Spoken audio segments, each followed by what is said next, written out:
Salam müəllimlər, hər birinizi salamlayıram. Bugünkü mövzumuz inkişaf sahələridir və qeyd edim ki, inkişaf sahələri ən önəmli dərslərimizdən biridir.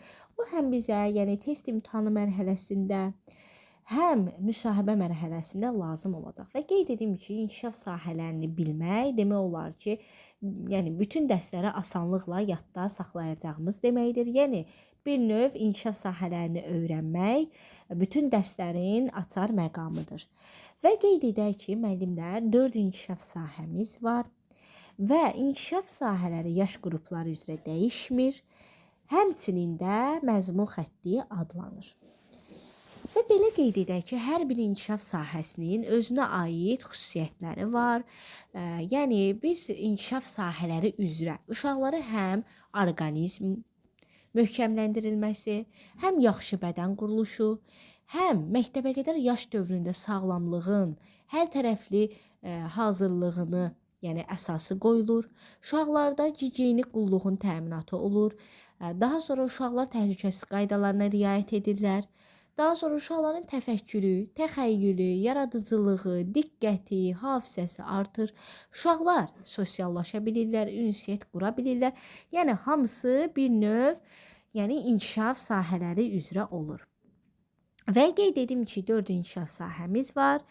Birinci inkişaf sahəmiz fiziki inkişaf, sağlamlıq, təhlükəsizlik. İkincisi idraki inkişaf, üçüncüsü estetik yaradıcı inkişaf, dördüncüsü isə sosial, emosional inkişaf sahəmizdir. Və qeyd edim ki, hər bir inkişaf sahəsinin özünə aid xüsusiyyətləri var.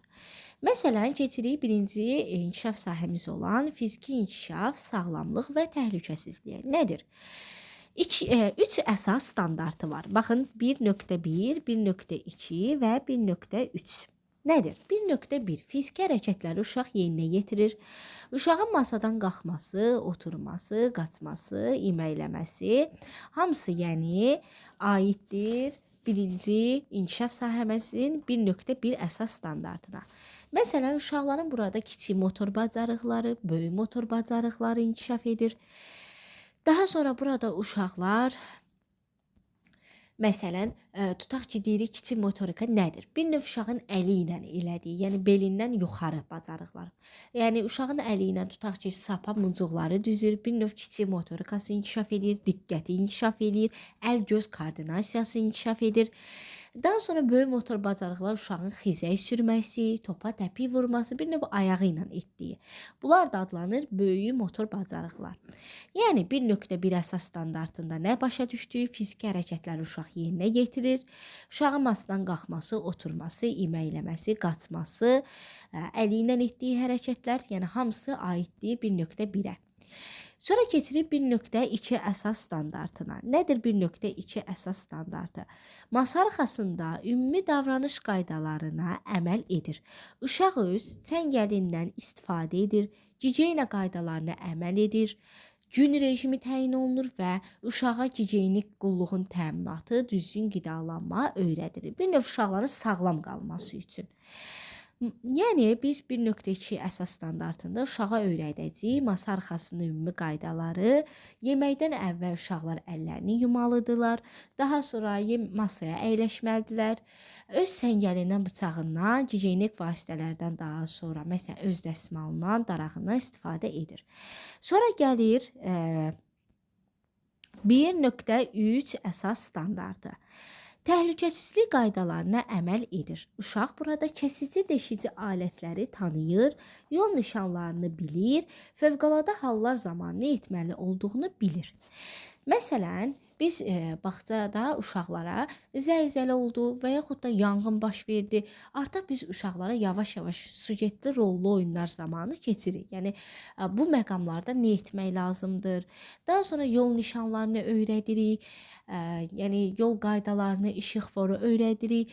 Bir növ 1.3 əsas standartına deyilir ki, təhlükəsizlik qaydalarına uşaq əməl edir. Yəni 1.1-də dediyi uşaq fiziki hərəkətlər yerinə yetirir. 1.2 əsas standartında masa arxasının ümumi qaydalara əməl edir. 1.3-də isə təhlükəsizlik qaydalarına əməl edir.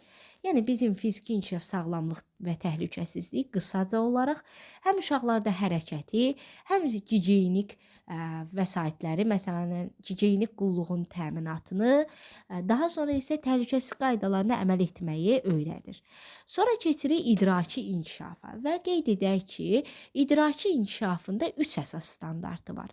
Ümumiyyətlə idrak beyinlə bağlıdır. Yəni burada əsasən uşaqlar öyrənir, diqqəti, hafizəsi, təfəkkürü, daha sonra təfəkkürü, təxəyyülü inkişaf edir. Uşaqlarda yəni bir növ beyni inkişaf edir. Məsələn, 2.1 əsas standartı var. Daha sonra 2.1, 2.2 və 2.3 əsas standartı var. Nədir? Bunların hamısına yəni açıqlama verim. 2.1 əşya və hadisələr haqqında ilkin təsəvvürlərə malik olduğunu nümayiş etdirir. Uşaqlar əşyalar vasitəsilə öyrənməyi, əşyalar vasitəsilə ünsiyyət qurmağı və əşyalar vasitəsilə əks olunmuş şəkilləri müşahidə edir. Qeyd edim ki, fiziki inkişaf, sağlamlıq və təhlükəsizlik bir növ məşğələləri də keçəcək. Bizim fiziki mədəniyyət məşğələmizə aiddir. Və idrakin inkişafının öz məşğələləri də var. Məsələn, 2.1 inkişaf sahəmizdə, məsələn, daha doğrusu əsas standartımızda biz uşaqlara ətraf aləmlə tanışlıq məşğələsini keçirik. Burada uşaqlara ətraf aləmə çıxardırıq, ətraf aləmdə olan gözəllikləri, fəsilləri, fəsillərin dəyişməsini, rəngləri, məsələn, daha doğrusu rəngləri öyrədirik. Məsələn, estetik yaradıcıda uşaqlar rənglilər, amma öyrətməyimiz məsələn idraki inkişafda olur. Daha sonra isə uşaqlar burada məsələn şəkillər veririk. Məsələn, payızı başa salırıq uşaqlara. Payız fəslini ümumiyyətlə fəsillər. Uşaqlar burada şəkillər vasitəsilə həmin fəsilləri adlandıra bilirlər. 2.2 əsas standartımız nitqi dinləyib anlayır, rabitəli danışır, nitq etiketlərindən istifadə edir. Bu da bizim aiddir bədii təfəkkür məşğələmizə. Bədii təfəkkür məşğələsinə aiddir. Daha sonra savad təlimi məşğələmizə aiddir 2.2-yə. Bir növ uşaqlarda burada danışmaq, nağıl, şeirlər öyrədirik kiçik yaşlı uşaqlara. Yəni 2.2 standartımız da budur. 2.3 standartı, yəni əsas standartımız. Sadə riyazi təsəvvürlərə malikdir. Uşaq burada riyazi təsəvvürlərə malik olur. Zaman, məkan, məsələn sabah, dünən və yaxud da ki 2 gün sonra və yaxud da məkanı bilir, sağ, sol, ora, bura, bunları öyrənə bilir. Ən xüsusilə ki, uşaqlar 3-5 dairəsində hesablamalı öyrənir. Məsələn, biz bilirik ki, 3 yaşında uşaq artıq 3 dairəsində saymağı öyrənir. 4-5 yaşında uşaq 5 dairəsində, 5-6 yaşında uşaq isə 10 dairəsində hesablamalı öyrənir. Həndəsi fiqurları tanıyırlar, fərqləndirə bilirlər. Yəni 2.3 standartımız aiddir idrakin inkişafına. Yəni burada da məşğələmiz məntiqi riyazi təfəkkür olacaq. Qeydlərini də götürərsiniz. Yəni izaha baxaraq. İnduksiya, deduksiya var. İnduksiya nədir? Deduksiya nədir? Bu, yəni bizim inkişaf sahəmiz olan ikinci inkişaf sahəmizdə yer alır. İnduksiya xüsusidən ümumiyyədir, deduksiya ümumidən xüsusiyyədir. Məsələn, stul taxtadan hazırlanır. Yəni birinci olaraq xüsusi stoldan stulun adını seçdim. Daha sonra ümumiləşdirdim, dedim ki, bütün mebellər taxtadan hazırlanır. Bu olacaq induksiya. Amma deduksiya nədir? Deyirəm, Elmar bütün heyvanları çox sevir. Yəni bütün ümumilikdə. Bu oldu ümumi. Amma dovşanlara marağı daha çoxdur. Bu da oldu ümumidən xüsusiyə, yəni deduksiyadır. Yəni induksiya xüsusidən ümumiyyədir. Deduksiya isə ümumidən xüsusiyyədir. Bu da bir mühakimədir. Sonra gəlirik 3-cü əsas standartımıza. Yəni 3-cü inkişaf sahəmizin əsas standartları nədir? Yəni 3-cü yerdə olan bizim estetik yaradıcı inkişaf sahəmizdir. Və qeyd edək ki, o biri standartlardan fərqli olaraq, inkişaf sahələrindən fərqli olaraq, estetik yaradıcı inkişaf sahəmizin 2 əsas standartı var. 3.1, 3.2.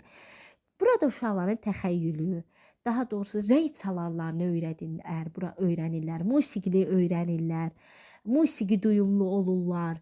Məsələn, biz İdrakin inkişafının 2.1 standartında dedik ki, uşaqlar məsələn şəkillərə baxırlar, rəngləri deyirlər, şəkilləri deyirlər. Bu aiddir idraki inkişafa. Amma sırf uşaq rəng çalarlarını bilirsə, rəngləyə bilirsə, bu aiddir estetik yaradıcı inkişaf sahəmizə. 3.1-də nə deyir? Sadə bədii yaradıcılıq bacarığı uşaqlar nümayiş etdirir. Kağız üzərində cızma qara edir.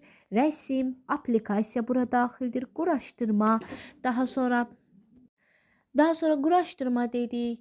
Burada uşaqların təxəyyülü inkişaf edir, rəng çalarlarını öyrənirlər, musiqi alətlərini öyrənirlər, musiqi duyumlu olurlar. Məsələn, biz uşaqlara musiqi qoşuruq, uşaqlar o musiqini dinləyirlər. Bir növ uşaqlarda, yəni estetik dünya görüşü artır. Uşaqlara musiqi duyumu olur. 3.1, yəni əsas standartımızda yer alır. 3.2 sadə əmək bacarıqlarını nümayiş etdirir. Burada uşaqlar kollektivlə iş görürlər. Məsələn, müəllimə bir tapşırıq verir ki, uşaqlar bağçada olan əşyalar yerə tökülür. Məsələn, sinif otağı dağınıqdır, gəlin bir yerdə hamısını yerinə yığaq. Bir növ burada uşaqlarda əmək bacarıqlarını nümayiş etdirir. Və yaxud müəllimə çıxır məsələn həyətə, ətraf aləmdə uşaqlara gül əkdirir, özü ilə bir yerdə. Yəni uşaqlarda əmək bacarığı formalaşdırır. Təbiət güşəsində gəzinti, hər hansı materialı səliqəyə salmaq. Daha sonra gəlirik 4-cü inkişaf sahəmiz olan sosial-emosional inkişaf sahəmizində 3 əsas standart var. 4.1, 4.2, 4.3, 4.1 nədir? Burada uşaq ünsiyyətdə olur, ünsiyyət bacarıqları nümayiş etdirir, yaşıdları ilə, böyükləri ilə ünsiyyətdə olur, danışa bilir. Məsələn, biri var dialoji nitq, biri var monoloji nitq. Monoloji tək deməkdir. Yəni, mən indi bir müəllim olaraq sizə dərsi başa salıram, bu olur monoloji nitq. Artıq, məsələn, mənim sizlə qarşılıqlı ünsiyyətim olacaqsa, olacaq dialoji nitq. Monoloji nitq, yəni tək danışmağı idraki inkişafa aid edək. Amma dialoji nitqi, yəni iki nəfər arasında olan dialoqa aid edəcək sosial-emosional inkişaf sahəmizə. Yaşıdlar ilə, böyüklər ilə uşağın ünsiyyəti adlanır. Yəni sosial-emosional inkişaf sahəmiz, uşaqların sosiallaşması, sosial olması. Daha sonra isə insanlara qarşı münasibəti, qarşılıqlı yardımı, başqasının dərdinə şərik olmaq, münaqişələrin həlli kimi mənəvi keyfiyyətləri formalaşdırır. Və 4.2 sosial həyatla bağlı bacarıqları özünə məxsus şəkildə nümayiş etdirir.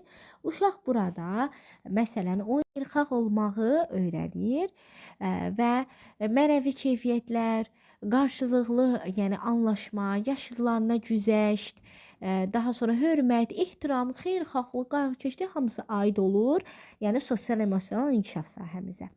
Və burada məsələn 4.2-də uşaqlar oyun qaydalarına əməl edir, yoldaşlarını dinləyir, özünə məxsus şəkildə bütün qaydaları nümayiş etdirir. 4.3 hörmət, dözüm göstərir, tolerantlıq nümayiş etdirir. Uşaqlar bir-birlərinə hörmət edir. Məsələn, uşaqlar hər hansı bir suala cavab verəndə bir-birlərini gözləyir. Dilindən, irqindən asılı olmayaraq hər bir uşaq təhsil almaq hüququna malikdir. Hər bir uşaqlar bir-birinə hörmət edir. Yəni bir növ uşaqlarda mənəvi keyfiyyətlər formalaşır, ünsiyyətdə ola bilirlər. Bura qədər müəllimlər və dərsə baxıb qeydlərinizi də götürə bilərsiniz.